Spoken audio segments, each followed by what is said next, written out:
Ladies and gentlemen, boys and girls, dudes of all teenagers, we take a break from your regularly scheduled shitty battle stations to present a top 5 list. Now, we're going to be talking about the top 5 drinks, just in general. Obviously, there's hundreds, thousands of drinks that you could consume, you could put into your mouth and swallow, and then later urinate out. But, when it comes down to it, 5 of them just rise above the rest. And I know it's customary whenever you make these kinds of top 5 videos or opinion pieces to say, oh, this is just my opinion. If you disagree, that's okay. You know what? No, this isn't that kind of channel. This is not opinionated. This is 100% fact. These are the best 5 drinks in the entire planet. And if you disagree, fuck you. I don't want to hear it. Now, coming in at number 5, it's CocaCola. Now, believe it or not, I'm not a very big soda guy. I don't drink a whole lot of soda. When I do, it's generally Coke, and there's a reason for that. I mean, Coca-Cola is the definitive soda, to the point where if you're in the Midwest or even sometimes down south, Coke is just the universal term for soda. If somebody wants a soda, or a pop for you absolute degenerates, they call it that, you just say, give me a Coke. And you're not actually talking about Coke. You could be talking about Mountain Dew, you could be talking about Sprite, you could be talking about Pepsi even. People call Pepsi Coke because Coke is just the all-encompassing fucking term for soda. Why is that? Because it's good. Because it's sweet. Because it satisfies this primal side of you. You know that it's garbage. You know that as you drink it, you are just plastering your insides with tar and probably taking several hours off your life with every gulp.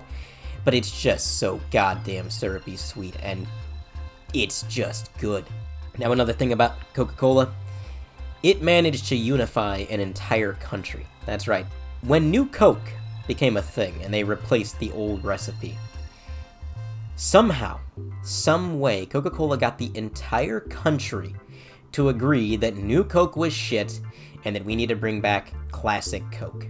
Do you know how many times in the history of mankind an entire nation has unanimously agreed upon something like that? Absolutely zero. In fact, New Coke may be one of the most unifying things in the history of mankind. If things had continued in that direction, New Coke could have started world peace. We could have ended all wars. We could have rallied behind the cause of bringing back classic Coke. But then they brought it back right away. They buckled under the pressure. We got our classic Coke back, and then we went back to disagreeing and being assholes to one another. But for that one brief moment in time, we all agreed. We all loved each other. We were all brothers in Coke. Coming in at number 4, it's Coors Light. Now, I know what you're thinking. Why Coors Light? It's one of the more bitter beers out there. You know, you could drink Michelob or Michelob, however you want to pronounce it, and it's a lot smoother. You could drink Miller Lite, and that just kind of goes down like water. You barely even notice you're drinking a beer. Why Coors Light? One simple answer. The can. The can and Sterling Marlin. That's basically what it boils down to. It's got a badass silver can, and the stock car, driven by Sterling Marlin, sponsored by Coors Light, was one of the coolest looking ones in history. And I remember sitting on the living room floor as a kid playing NASCAR Thunder 2003 and driving Sterling Marlin's car and, not actually knowing that it was sponsored by Coors Light because, of course, EA had the age rating. They couldn't put alcohol sponsors in the game, so they just wrote the driver's name, Sterling Marlin, in the font of Coors Light. And so that's why, to this day, me and my friends still call Coors Light Sterling's, and why I am loyal to Coors Light.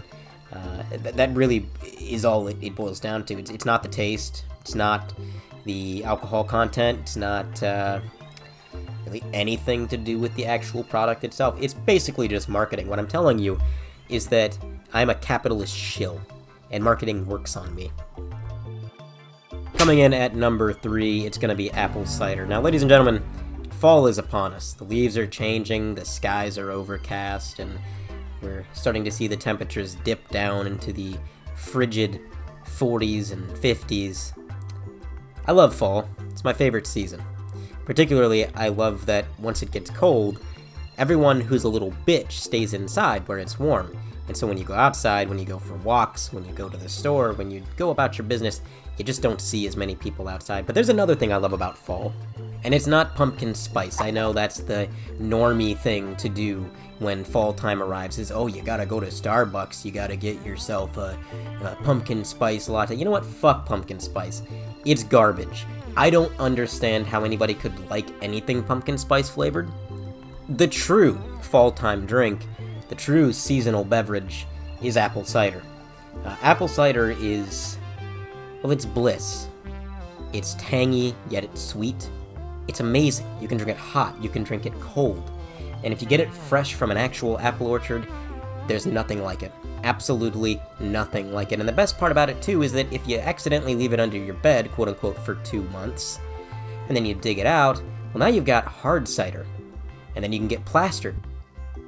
Coming in at number 2, it's water. Now, there is an alarming amount of people out there who do not like the taste of water. In fact, humans have spent thousands of hours and thousands of dollars trying to cover up the taste of water. You've got products like Mio and Crystal Light, which exist solely to pour into water and give them a flavor enhancement. I know people personally in my life who do not drink water.